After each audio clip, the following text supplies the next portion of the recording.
Diamonds are forever. Flows on open and caresses.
Michael, quite a bit to unpack from this 1-1 draw with Bedworth United. Let's start with your team. What did you make of your side's performance?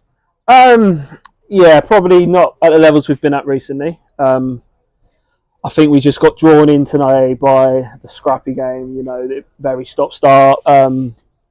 Look, Bedworth came in with a game plan to make it difficult for us, and we just played into that at times today.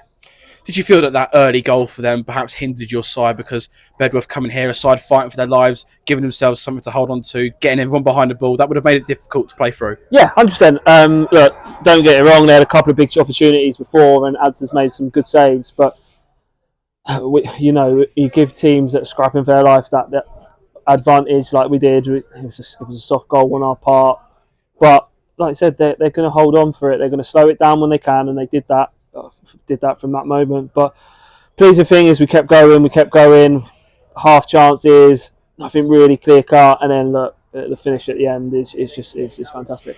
I think if we tried to dissect all of the officiating, we'd be here all night. But I just want to talk about those two big penalty shouts. The one in the first half where Ethan Patterson's gone down, caught the ball, but for whatever reason the referee's going for a head injury rather than a penalty. And then the one in the second half where Adegbola seemed to have been impeded inside the penalty area. Just your thoughts on those two calls?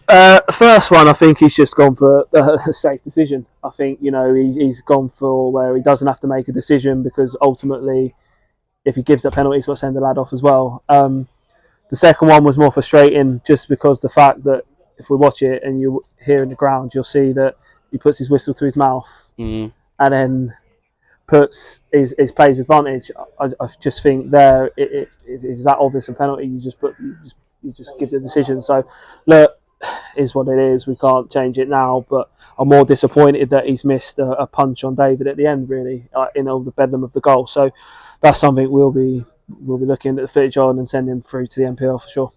And just on the red card incident, Charlie Dowd sent off, no doubt about it. Probably about 3 kicks, I think it was, in the back of David Adegbodo, which was a bit of madness there. But do you feel your side did enough in that second half with that numerical advantage?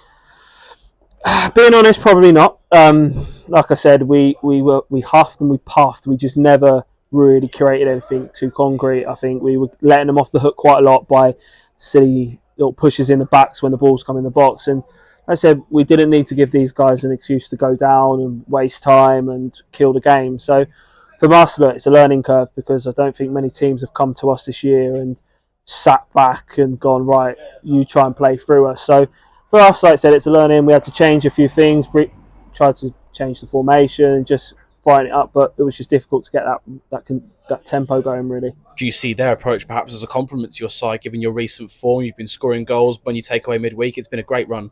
Yeah, 100%. Look, for them, they have to come for a game plan. If they realise that if they come out and try to play the way they would want it usually done, they probably would have got picked off today. So for them, like I said, points vital for them. I think it keeps them out just above that dotted line, which obviously we know too well on. But for us, like I said, it was a different type of game. Boys, like I said, probably had more possession of the ball than they would have done recent weeks. But look, like I said, pleasing thing for us is that we worked right to the end. And look, I think it would have been a bit of a criminal to come away here losing this game. So we'll take the draw and we'll move forward. Just on your team selection, you brought in Cara Taylor to start 11 today in place of Callum Ballinger.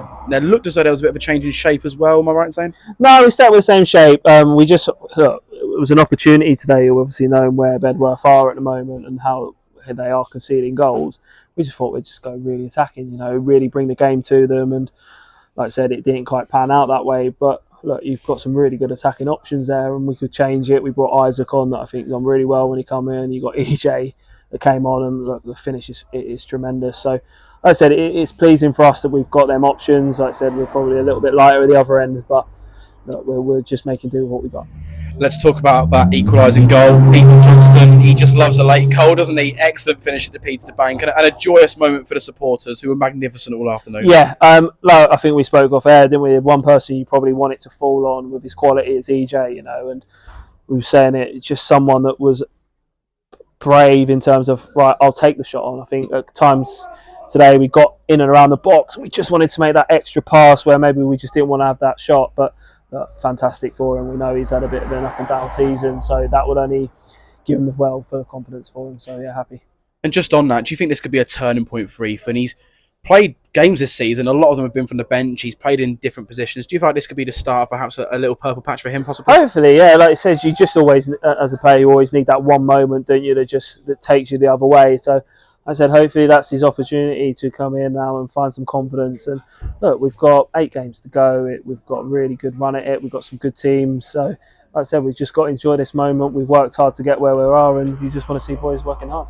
And to gain a point like that in such adversity, it is the mark of a good team. It wasn't the best performance today, but you've at least ground something out. Yeah, spot on. That's it. Like I said, that's what you got to do when you want to be successful, isn't it? When you're not playing at your best, you need to stay in games, work hard, and you take that opportunity. We said being clinical when we can be, and we definitely were in that last couple of minutes. Back on the road next week, you've got a tremendous away record at the moment. 3 away wins on the bounce. You head to Coleshill next week, another AstroTurf. Should be a good game. Yeah, like I said, we will play the conditions. Like I said, it would be a good opportunity to get your ball players on there, the ones that want to get on the ball and make things happen. Like I said, we're able to play with that freedom and license to enjoy ourselves go forward. So hopefully we'll bring that energy. Like I said, we've got 3 weeks so we can work on a few more bits. And yeah, let's just see what it is. Like I said, we're in a luxury where we can enjoy these last few games. There's not as much pressure, but for myself, firstly, I know, and Ports and Ryan, we're going to push this group. We want as many points, like I said, because that's our starting point for next year. How many are then points we can break. So yeah, we'll keep working hard and we'll just enjoy it. 4 point here at Hayden Road, courtesy of your late equaliser. Just talk us through your thoughts. It just fell up, and I knew there weren't a lot of time left, so I thought I was going to have to hit this as hard as I can across the goal, and luckily it went in. And there seemed a lot of feeling in that celebration. A lot of things went against you during the game, and there was a real, I guess, roar of emotion at the end. Yeah, exactly that. I think it was frustrating for everyone to be involved in playing, I guess, in watching as well. It's very stop-start. Then from a personal point of view, obviously, I've been a bit frustrated to not be getting as much game time recently. So I think when it went in, it was just a bit of everything, really. And just on that, do you feel like you had a point to prove when you came on? Because you had to bide your time this season. You've had to play multiple positions as well. But when you're in that number 9 position, you're always a threat up there. Yes, yeah. I haven't really got too many complaints at the minute not starting. So obviously Nathan's come in and he's scoring, and Jams has scored a few goals. So it's just been a case, like I said, of waiting for opportunity and then taking it. And just on that goal, talk us through it. Charlie Green bending it into the box. What's going through your mind as the ball enters the penalty area? I've just seen it's come to me, and I think their blokes went to bring it down. And he's missed it, and it's fell up. It just felt so nicely. I just thought I'm gonna have to hit this as hard as I can, and luckily it went in.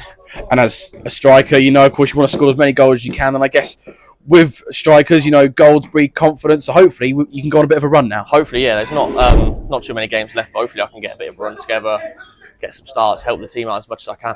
And moving on to next week, Coleshill Town away, a side that you beat twice last season and a side you beat here at Hayden Road earlier this season. But it will be a good test. Yeah, I think they're doing all right this season. So regardless of how we've played against them recently, I think it'll be a very tough game. Yeah, so we've just got to take that one. I don't need love.